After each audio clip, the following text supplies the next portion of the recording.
Bonjour à tous, c'est Marhaba de cette semaine en Turquie. La question du voile déchaîne toutes les passions en Turquie comme en France et à l'approche de chaque élection, cette question est instrumentalisée en Turquie comme en France. Kemal Kılıçdaroğlu, le président du principal parti d'opposition, le CHP, un parti fondé par Atatürk, a proposé ce lundi une loi pour consacrer la liberté des femmes travaillant dans la fonction publique de pouvoir porter le voile. Sevgili halkım, iyi akşamlar.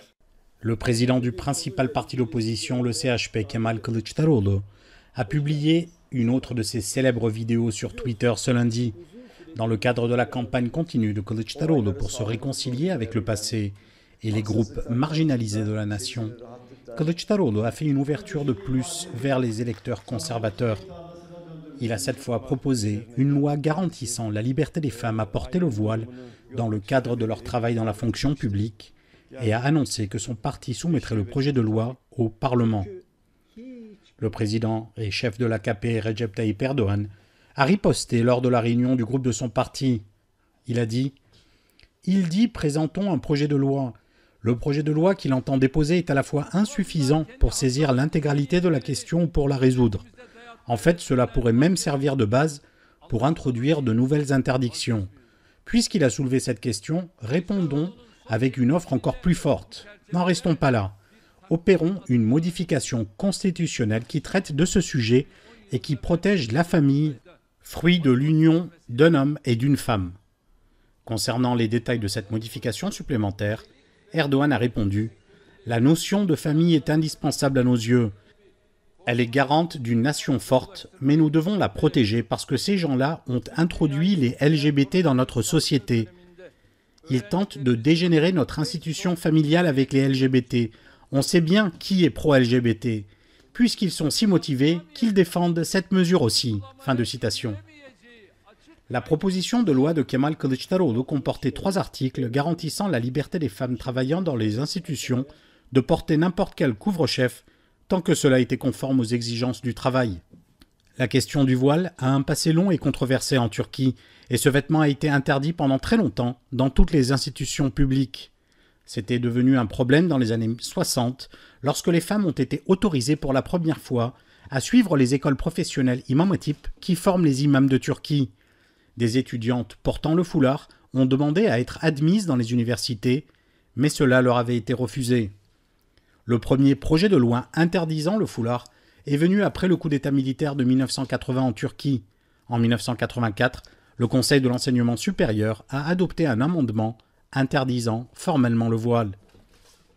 Dans les années 90, l'interdiction a été assouplie, mais plus tard, elle a été encore plus resserrée après le mémorandum militaire turc de 1997 qui a renversé le gouvernement. L'AKP est arrivé au pouvoir en 2001, mais n'a pas levé tout de suite l'interdiction du port du foulard. Après une tentative en 2008 qui a été annulée par la Cour suprême, en 2013, l'interdiction dans les institutions publiques a été levée et l'affaire était considérée comme close depuis. Mais depuis le début de sa carrière politique en général et son accession au pouvoir en particulier, le président et chef de l'AKP Recep Tayyip Erdoğan n'a jamais cessé d'accuser la, je cite, « mentalité du CHP » d'être à l'origine de cette interdiction, une accusation que Kılıçdaroğlu tente de neutraliser avec sa campagne de réconciliation. Les nombreuses réactions venant de chaque camp ont démontré une fois de plus que cette question présentée comme faisant l'objet d'un consensus en Turquie était loin de l'être. Outre les réactions du pouvoir, plusieurs voix se sont fait entendre concernant la proposition de Kemal Kılıçdaroğlu. Pour le İYİ Parti, le plus gros allié du CHP, cette question renvoie au passé. Meral Akşener a déclaré au journal très laïque Sözcü, je cite, « Je ne pense pas qu'il soit utile de parler des blessures cicatrisées. La Turquie a d'autres problèmes urgents à résoudre. » Pour l'ancien Premier ministre, Ahmet Davutoğlu, issu des rangs de l'AKP, mais désormais dans l'opposition et membre du groupe des 6, cette proposition est conforme à l'esprit de cette alliance embryonnaire. Au sein de l'alliance de gauche Travail et Liberté, le HDP a déclaré par la voix de son vice-président du groupe parlementaire Saruhan Oluç, je cite, « Nous n'avions aucun problème dans le passé avec les femmes voilées, nous n'en avons pas plus aujourd'hui. Nous étions hier avec les femmes qui se battaient pour la liberté de se voiler, comme nous sommes aujourd'hui aux côtés des femmes voilées qui se font matraquer. Nous n'avons aucun problème à voter une proposition de loi ou une modification constitutionnelle sur ce sujet. Mais nous voulons attirer l'attention sur le fait que les seules personnes qui ont été discriminées ne sont pas les femmes voilées, mais également les Kurdes, les Alévis et les minorités qui continuent d'être victimes de cette discrimination.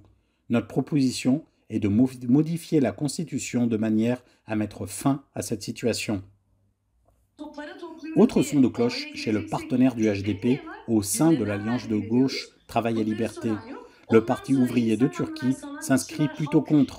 Sera Kadıgil, la jeune députée, a déclaré « Il n'y a pas de problème de femmes voilées dans ce pays, mais il y a plutôt un problème où des femmes ne se font pas recruter dans la fonction publique parce qu'elles ne portent pas le voile. Il y a un problème des LGBT qui se font tuer en raison de leur orientation sexuelle. Il y a un problème de la jeunesse de ce pays qui se fait frapper parce qu'elle ne fait pas le ramadan. Il y a un problème des foyers étudiants des confréries islamiques où surviennent des affaires de viol. » Ruşen Çakır est revenu sur cette question. Je pense que ce débat est bénéfique pour la Turquie et on constate que les voix qui se font le plus entendre sont celles qui critiquent Kılıçdaroğlu. Les personnes qui pensent qu'il a eu raison de se lancer dans le débat sont plutôt minoritaires. Mais à vrai dire, ce n'est pas forcément représentatif des réalités, surtout dans les réseaux sociaux. Il existe une croyance qui est fausse dans le fait de dire que ceux qu'on entend le plus seraient majoritaires. Souvent, ce sont les personnes qui se sentent mal à l'aise avec le déroulement de l'actualité qui vont élever le plus la voix. Et ça donne une impression du nombre. Et là, malgré la diversité des personnes qui s'opposent à ce projet, chaque parti de l'opinion a ses propres raisons. Eh bien, malgré cette situation, je pense que ce qu'a fait Kılıçdaroğlu n'est vraiment pas mal. En tout cas, je pense que le nombre de personnes qui trouvent ça bien est loin d'être insignifiant. Ça, je le vois à travers mes propres observations et à travers les différentes réactions qui me remontent. Mais cela ne peut pas remplacer, bien entendu, le travail des enquêtes d'opinion. Et je pense que dans quelques temps, nous aurons des données concernant cette question. Donc là, nous sommes face à une coalition assez bizarre qui est contre cette proposition de Kılıçdaroğlu. Une coalition qui pense que ce qu'il propose n'est pas bien. Alors j'ai tenté de recenser les différents secteurs de l'opinion qui sont contre cette proposition. Qui est contre et pourquoi? Et j'ai établi d'une traite une dizaine de catégories différentes, toutes contre cette proposition. Puis j'en ai rajouté encore deux, et finalement j'ai arrêté, parce que je pense qu'en y regardant de plus près, on pourrait arriver à 20-25 catégories de courants d'opinion qui sont contre. Les raisons sont diverses. Certains sont contre pour des raisons stratégiques.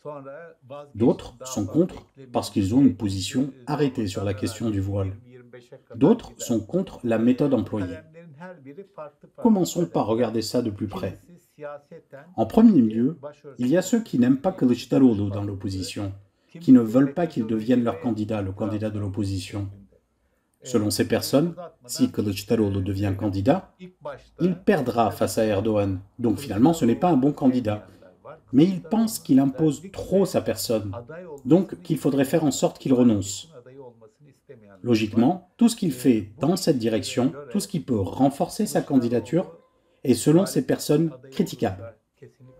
Ici, il est clair que cette proposition ne peut que conforter sa candidature. C'est donc à ce titre que ces personnes sont contre. Mais il y a aussi ceux qui ne sont pas dans l'opposition et qui n'aiment pas Kılıçdaroğlu, comme par exemple la quasi-totalité du camp du pouvoir. Pour eux, Kılıçdaroğlu est le plus grand rival, le plus grand ennemi d'Erdogan, et donc ils sont contre ces propositions. Ils rejoignent donc le camp des ennemis de Kılıçdaroğlu dans l'opposition, mais avec des arguments différents. Eux préfèrent remettre en doute sa sincérité, alors que ceux dans l'opposition diront plutôt que cette proposition va permettre à Erdogan de marquer des points. Donc ça, c'est la première catégorie. La deuxième catégorie, c'est bien sûr les personnes qui n'aiment pas le voile, ces personnes qui ne se sont pas élevées contre l'interdiction du port du voile dans les institutions publiques. Elles ont au contraire soutenu cette interdiction. Ces personnes sont clairement proches du CHP, et Kılıçdaroğlu lui-même était apparu dans de nombreuses vidéos de l'époque où il expliquait soutenir ces mesures. Ces vidéos ont été déterrées par Erdogan et republiées partout. Mais Kılıçdaroğlu a fait amende honorable. Il s'est livré à un exercice d'autocritique. Et de nombreuses personnes au sein de son propre parti sont contre ce travail de réconciliation. Donc, elles sont opposées pour des raisons idéologiques. Il y a aussi une autre catégorie de personnes, celles qui expliquent qu'il n'y a plus de problème concernant ce sujet. Et d'ailleurs, il est amusant de constater que l'une de ces personnes est Erdogan lui-même. Parmi ceux-là, certaines vont plus loin en expliquant que non seulement les femmes voilées ne sont plus victimes de discrimination, mais qu'il arrive que certaines femmes non voilées se fassent recaler dans les recrutements, surtout dans la fonction publique. Et il n'est d'ailleurs pas difficile de trouver des exemples dans ce domaine. Mais il ne faut pas oublier que ce que propose Kılıçdaroğlu est quelque chose à long terme, et que certes aujourd'hui il n'y a plus de problème là, dans ce domaine, mais que cette situation est une situation de fait. Personne ne peut garantir que demain, avec une alternance du pouvoir, cette situation ne se reproduise pas. Un nouveau gouvernement pourrait parfaitement prendre des mesures, en particulier dans la fonction publique, qui viseraient les femmes voilées. À l'heure actuelle, le problème semble bien évidemment réglé, et il ne faut pas oublier que dans les premières années du gouvernement de l'AKP, cette interdiction a perduré. Mais Kılıçdaroğlu a bien rappelé que cette situation n'était pas protégée par la loi. Il y a aussi une autre catégorie de personnes qui dit « Mais quelle mouche a piqué l'opposition de consacrer la liberté de porter le voile alors que les femmes manifestent en Iran contre l'obligation de porter le voile ?»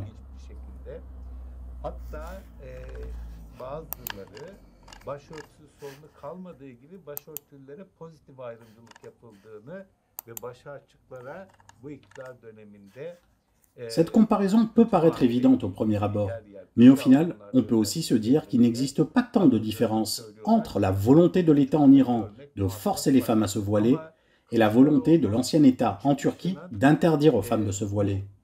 Donc si vous avez une approche soucieuse des libertés individuelles, vous devrez normalement vous inscrire contre l'obligation faite aux femmes en Iran de se voiler et contre l'interdiction faite aux femmes de se voiler en Turquie, comme à l'époque. Être aux côtés de ceux qui veulent garantir les libertés individuelles dans les deux cas n'est pas contradictoire. Je ne pense pas qu'il soit très pertinent d'utiliser ce qui se passe en Iran actuellement pour critiquer la proposition faite par Kemal Kılıçdaroğlu. Il y a aussi les critiques qui sont venues de la gauche socialiste, comme par exemple du Parti ouvrier de Turquie, qui est sur une ligne de lutte contre l'islamisme et les courants réactionnaires. Mon ami Ahmet Çık a par exemple dit « Vous ne pouvez pas lutter contre la droite en vous droitisant ».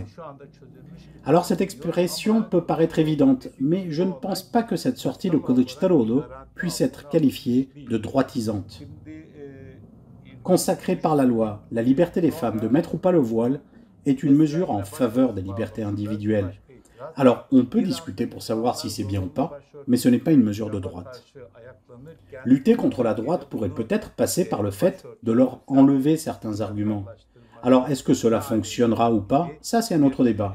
Mais tenter d'enlever à Erdogan cette accusation, cette arme de la question du voile, qu'il instrumentalise depuis des années, avec laquelle il joue, je dirais, je pense que c'est quelque chose d'assez malin. Je le répète, je ne sais pas si ça va fonctionner ou pas. Ça, c'est un autre débat.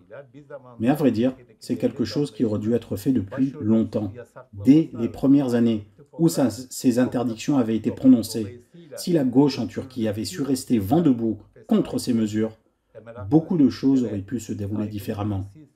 Mais à cette époque, très peu de personnes se réclamant de la gauche s'y sont opposées. Le reste a préféré ne pas s'opposer activement à cette interdiction. Les témoins de l'époque s'en souviendront. En conséquence, présenter ça comme une tentative de négociation avec l'islamisme politique, comme l'a fait par exemple la députée Sera Kadıgil dans une vidéo qui a beaucoup circulé, eh bien je trouve que ce n'est pas très pertinent. Et enfin, il serait aussi temps de comprendre, une fois pour toutes, que chaque femme voilée n'est pas islamiste. Le Parti ouvrier de Turquie a des femmes voilées dans sa section de Konya. On a tous vu les images. Il y a aussi des femmes voilées au CHP, au HDP. Il y en a aussi au Parti communiste de Turquie. Alors oui, la quasi-totalité des femmes islamistes sont voilées, mais les femmes voilées ne sont pas toutes islamistes. Et ce n'est pas vrai que la défense de la liberté des femmes de pouvoir se voiler équivaut à la défense de l'islamisme. Un musicien tué à la sortie du bar où il travaillait par des clients mécontents peut parfois poser la question du recrutement dans la fonction publique en Turquie. La capitale Ankara a été le théâtre d'un meurtre cette semaine lorsque 3 hommes ont assassiné un musicien. Ces 3 hommes sont entrés dans un bar à Ankara et ont demandé à l'artiste qui s'y produisait, Onur Şener, de leur chanter un titre. Lorsque Şener a dit qu'il ne connaissait pas la chanson, les hommes ont d'abord eu une altercation verbale qui est ensuite devenue physique. Le combat a été évité lorsque le personnel du bar est intervenu. Plus tard, les hommes ont attendu Şener à la sortie alors qu'il rentrait chez lui et l'ont poignardé avec des tessons de bouteilles. La police a été appelée sur les lieux et les agresseurs arrêtés. Şener est décédé plus tard à l'hôpital.